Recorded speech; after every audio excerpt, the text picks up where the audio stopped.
kadastr muhandislari tomonidan davom etayotgan xatlov jarayonlariga ular xatlov jamlanmalari qiladi. Mana bunday xatlov jamlanmalarini tayyorlaydi. Bunda ro'yxatdan o'tgan rejasi, buni xaritasi, keyin o'sha namuna sifatida tasdiqlangan har bitta, masalan, bitta poligonda aytaylik bir 20 ta ko'chmas mulk obyekti joylashgan bo'lsa, noturar, turar obyektlari joylashgan bo'lsa, bularni Excel ro'yxatini shakllantirib, kadastr kodi, agar ko'chmas mulk 3 dasturida kadastr kodi mavjud bo'lsa, o'sha kodni yozadi, mavjud bo'lmasa, yangi holatda bo'layotgan bo'lsa, yangi deb yozib, Excel jadvallarini shakllantiradi va o'sha 20 ta obyektga namunadagi abrisini shakllantirib, o'lchov jarayonlarini shakllantiradi.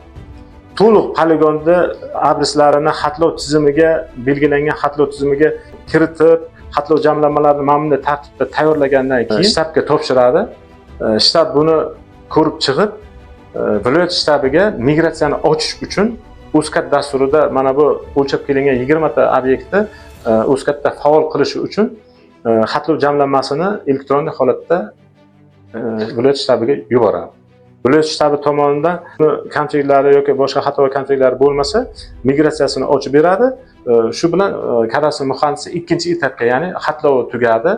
Xatlov jamlanmasini tayyorlagan, abrislarini xatlov tizimiga yuklagan.